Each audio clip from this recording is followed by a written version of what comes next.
मुख्यमंत्री जी, बहुत त्रासदी हुई है इस क्षेत्र में। दरिया ब्यास की मार के नीचे आए हैं ये लोग। ये अक्सर ही आए साल इनका नुकसान होता है। ये अब पक्का हल ढूंढ रहे हैं, इसका कोई पक्का हल इनको मिलना चाहिए। आज सवेरे से ही मैं देश के गौरव पंजाब में बाढ़ की तबाही देख रहा हूं। यहां सुल्तानपुर लोधी में रात में आ पाया हूं और व्यास नदी के पानी के कारण यहां भी भारी तबाही हुई है। किसानों की फसलें डूबी हुई है। गन्ना हो, धान हो,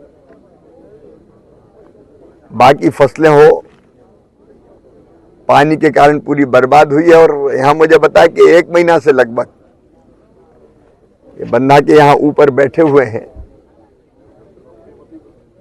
संकट की इस घड़ी में हम अपने सभी पंजाब के भाई बहन जो बाढ़ से प्रभावित हैं उनके साथ खड़े हैं। प्रधानमंत्री जी का भी यही संदेश है कि पूरी ताकत से पंजाब की जनता की तकलीफ दूर करने में कोई कसर नहीं छोड़ेंगे। एक तो बाढ़ से जो विनाश हुआ है, कई जगह सिल्ट भी जम गई है खेतों में, वो भी एक समस्या है। लेकिन यहाँ 2 नई चीजें और हमारे भाई बहनों ने बताई है। एक तो यहाँ शत्रु संपत्ति के ऊपर आजादी के बाद से ही लगभग इस जमीन को खेती योग्य बना के यहाँ किसान खेती बाड़ी कर रहे हैं, लेकिन उनके नाम पर वो जमीन नहीं है तो उनको मुआवजा और दूसरी सहायताएं नहीं मिलती। इसको हम लोग गंभीरता से लेके क्या सॉल्यूशन निकल सकता है उस दिशा में कदम उठाएंगे। और दूसरे, हर साल ये संकट यहाँ व्यास नदी में जब पानी बढ़ता है तो आता है, तो इसके परमानेंट सॉल्यूशन की बात हमारे भाइयों ने, साथियों ने की। हम चर्चा करके राज्य सरकार के साथ भी बात करेंगे, क्योंकि कई चीजें ऐसे ही जिसका परमानेंट सॉल्यूशन स्टेट गवर्नमेंट को खोजना पड़ता है। केंद्र का जो सहयोग होगा हम करेंगे। अभी तात्कालिक रूप से राहत के काम चल रहे हैं और केंद्र सरकार ने भी SDRF के अंतर्गत यहाँ राज्य शासन को हर साल ही, साल में 2 बार फंड मिलते हैं, एक बार जून में, एक बार दिसंबर में। वो पैसा भी आया हुआ है, लेकिन क्षति के आकलन के बाद, क्योंकि 2 केंद्रीय टीमें आई है जो हर दृष्टि से क्या नुकसान हुआ उसका आकलन करेगी, फिर अपना प्रतिवेदन प्रस्तुत करेगी। राज्य सरकार भी अपना प्रतिवेदन देगी, जनता के प्रतिवेदन आए हुए। इसके आधार पर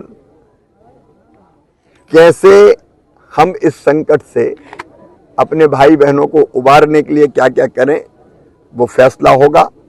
लेकिन संकट के पार निकाल के अपने इन भाई बहनों को ले जाएंगे, इसी संकल्प के साथ यहाँ आए हुए हैं। आज कष्ट है, तकलीफ है, परेशानी है, लेकिन मैं सभी भाई बहनों से कहना चाहता हूँ, पंजाब तो वैसे भी कभी निराश होते ही नहीं है। चिंता ना करें, संकट से निकाल के बाहर ले जाएंगे। किसान डीसिल्टिंग की मांग कर रहे हैं। यहाँ पर जो दरिया ब्यास है काफी ऊपर जो बह रहा है, डीसिल्टिंग लंबे अरसे से नहीं हुई है, जिसके चलते अक्सर ही ये बांध टूटने की घटनाएं दोनों तीनों चीज करनी पड़ेगी। एक तात्कालिक जो समस्या है उसका समाधान, एक लॉन्ग टर्म की प्लानिंग जिसमें डीसिल्टिंग, पक्का बंधा या और क्या उपाय हो सकते हैं। एक बार तात्कालिक जो समस्या उसका समाधान हो जाए, फिर जो लॉन्ग टर्म की समस्याओं के समाधान है उस पर विचार करके सरकारें फैसला करेंगी। राष्ट्रीय आपदा घोषित करने की इसको मांग उठ रही है। एक बार आकलन पूरा हो जाए, मैं इतना ही कह सकता हूं कि संकट के पार ले जाएंगे। सर, डेमो पे धन्यवाद। BMBB ने पानी जो है वो लेट छोड़ा है, उसकी वजह से भी दिक्कत हुई है।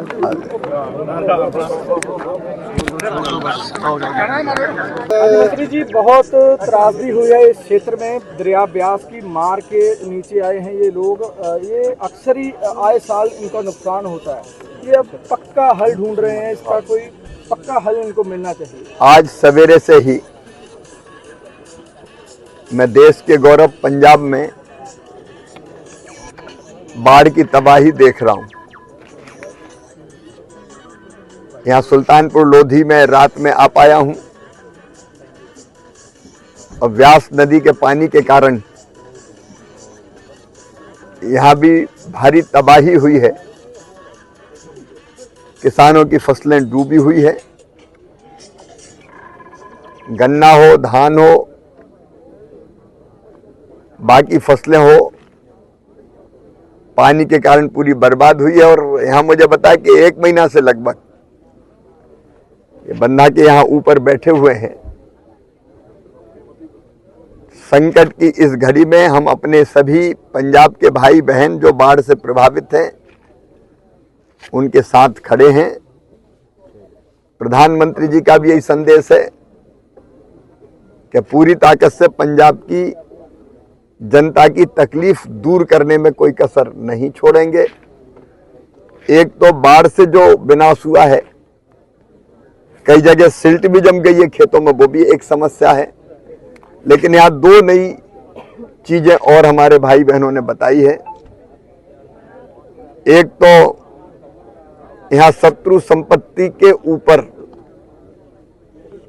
आजादी के बाद से ही लगभग इस जमीन को खेती योग्य बना के यहाँ किसान खेती बाड़ी कर रहे हैं, लेकिन उनके नाम पर वो जमीन नहीं है तो उनको मुआवजा और दूसरी सहायताएं नहीं मिलती।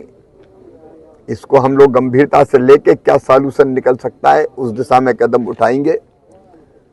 और दूसरे, हर साल ये संकट यहाँ व्यास नदी में जब पानी बढ़ता है तो आता है, तो इसके परमानेंट सॉल्यूशन की बात हमारे भाइयों ने, साथियों ने की। हम चर्चा करके राज्य सरकार के साथ भी बात करेंगे, क्योंकि कई चीजें ऐसी ही जिसका परमानेंट सॉल्यूशन स्टेट गवर्नमेंट को खोजना पड़ता है। केंद्र का जो सहयोग होगा हम करेंगे।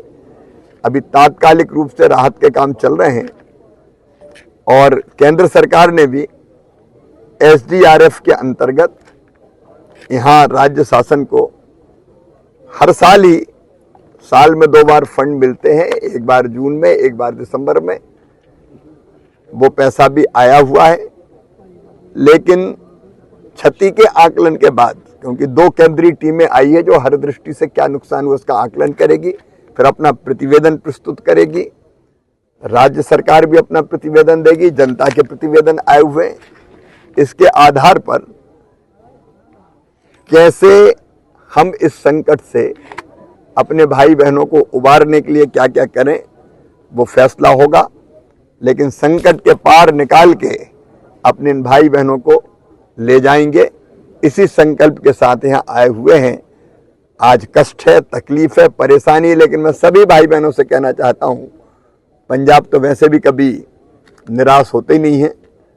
चिंता ना करें, संकट से निकाल के बाहर ले जाएंगे। सर, किसान डीसिल्टिंग की मांग कर रहे हैं। यहाँ पर जो दरिया ब्यास है काफी ऊपर जो बह रहा है, डीसिल्टिंग लंबे अरसे से नहीं हुई है, जिसके चलते अक्सर ही ये बांध टूटने की घटनाएं दोनों तीनों चीज करनी पड़ेगी। एक तात्कालिक जो समस्या उसका समाधान, एक लॉन्ग टर्म की प्लानिंग जिसमें डीसिल्टिंग, पक्का बंधा या और क्या उपाय हो सकते हैं। एक बार तात्कालिक जो समस्या उसका समाधान हो जाए, फिर जो लॉन्ग टर्म की समस्याओं के समाधान है उस पर विचार करके सरकारें फैसला करेंगी। राष्ट्रीय आपदा घोषित करने की इसको मांग उठ रही है। एक बार आकलन पूरा हो जाए, मैं इतना ही कह सकता हूं कि संकट के पार ले जाएंगे। सर, डेमो पे धन्यवाद। BMBB ने पानी जो है वो लेट छोड़ा है, उसकी वजह से भी दिक्कत हुई है।